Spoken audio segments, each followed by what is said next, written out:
नाम लेने लग गया। परंतु उसकी पत्नी धुंधकारी अपने बच्चों के मुंह, अपने बेटे के मुंह में पड़ी रही और वहीं अपने बेटे के साथ अपने घर में रहने लगी। लेकिन धुंधकारी ने अपनी माता को भी तंग करना शुरू कर दिया। उससे वो पैसा मांगने लगा, धन मांगने लगा, और जब उसको धन नहीं मिलता था मां से तो वो उसको पीटता था, उसकी पिटाई करता था, उसको मारता था। उसका दुर्व्यवहार देखकर उसकी माता को भी बहुत दुख हुआ, और एक दिन उसी दुख के अंदर जब उसके पुत्र ने उसको बहुत पीटा तो वो कुएं में कूद गई और कुएं में कूदकर उसने प्राण त्याग दिए।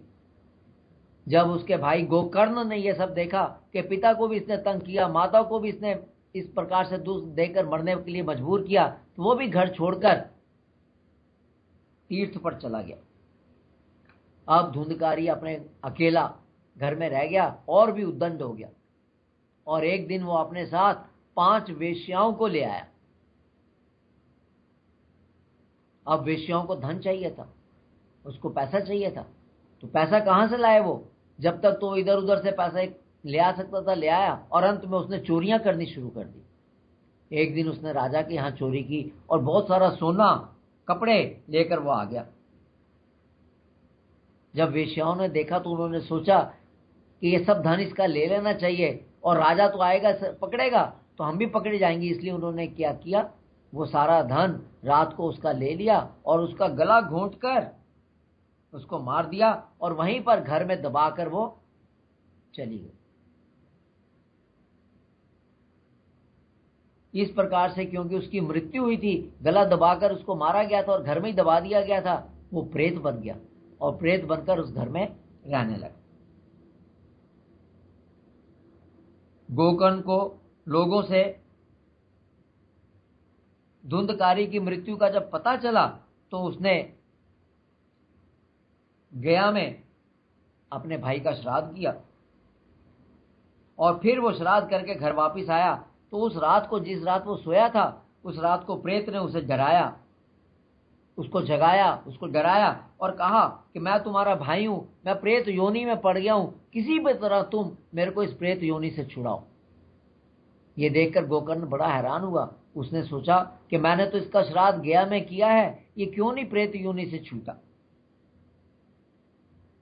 तब गोकर्ण ने सूर्य देव की बहुत प्रार्थना की और उनसे पूछा कि किस प्रकार से मैं अपने भाई को प्रेत योनि से बचा सकता हूं। तब सूर्य देव ने उसको बताया कि तुम इसको बचाने का एक ही तरीका है कि तुम यहां पर भागवत का पाठ करो। जब तुम भागवत का पाठ करोगे तो तुम्हारे भाई की आत्मा को मुक्ति मिलेगी, शांति मिलेगी, और वो इस प्रेत योनि से छूट जाएगा। ये सुनकर गोकर्ण ने फैसला किया और वहां पर भागवत का पाठ करने के लिए तैयार हो गया। उसने अपने भाई के प्रेत से कहा कि तुम ये पाठ ध्यान से सुनना। तो वो प्रेत एक बांस में जिसमें 7 गांठें थीं उसके अंदर छुप गया, और जब वो पाठ हुआ तो उस बांस में बैठकर वो धीरे धीरे उसको सुनने लगा, ध्यान से सुनने लगा। पाठ 7 दिन चला और हर एक दिन के बाद उस बांस की एक गांठ टूट जाती थी, और इस प्रकार 7 दिन में वो 7 गांठें टूट गई। तब एक रथ बैकुंठ से आया और उसके अंदर धुंधकारी को बिठाकर ले गया। ऐसा क्यों हुआ? क्योंकि ये कथा पापों को नाश करती है। भागवत की कथा पापों को नाश करती है और इससे सब मन की गांठें खुल जाती हैं, संशय मिट जाते हैं। अब ये भागवत की कथा वहां पर गांव वाले भी सुन रहे थे, तो उन सबको बहुत हैरानगी हुई कि प्रेत तो रथ में बैठ के बैकुंठ चला गया, लेकिन हम तो वहीं के वहीं हैं, हम क्यों नहीं गए, बाकी गांव वाले क्यों नहीं गए।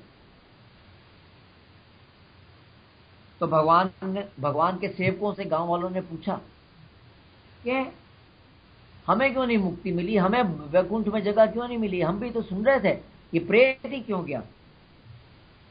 तब सेवकों ने बताया सबको मुक्ति तभी मिलेगी अगर कथा सुनते वक्त आप में प्रभु में पूरा विश्वास है।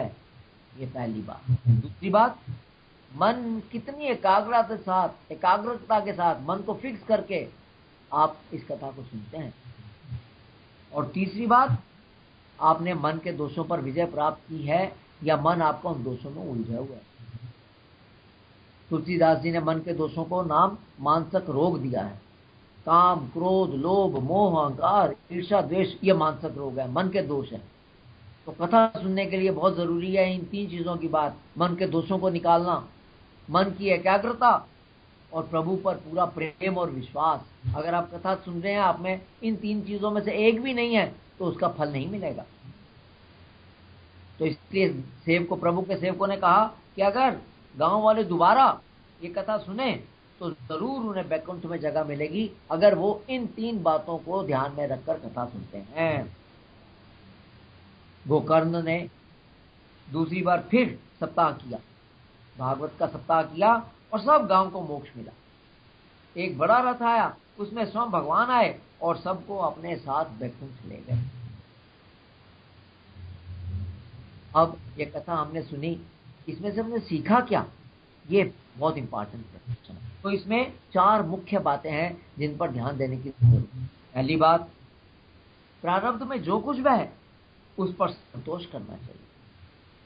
निष्काम कर्म करते रहने चाहिए, कर्मों को निष्काम भावना से कीजिए और अपना धीरज मत खोइए।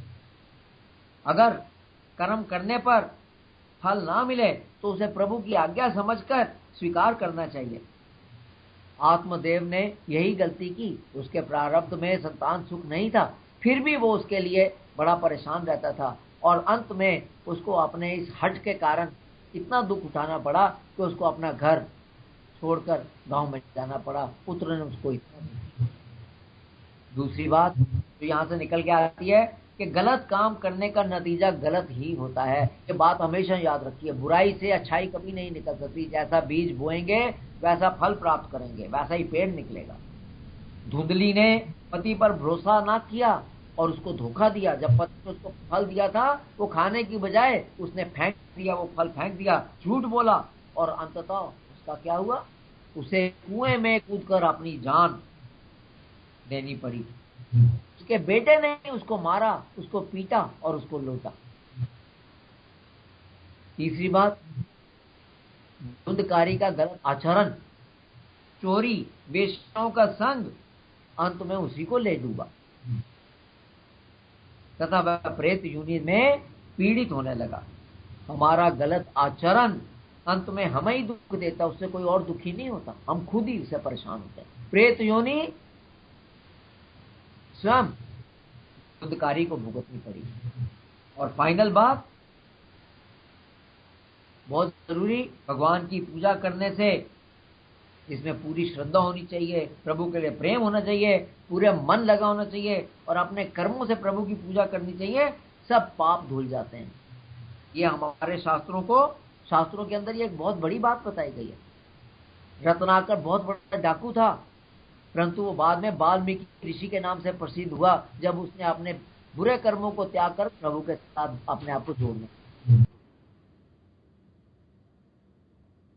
प्रभु की कोई पापी कितना भी बड़ा पापी क्यों ना हो, प्रभु को प्राप्त कर सकता है अगर वो प्रभु के साथ जुड़े, प्रभु के साथ अपना मन लगाए। ये इस कथा का बहुत इंपॉर्टेंट शिक्षा। यहां पर इसे समाप्त करते हैं। हेलो, हाँ।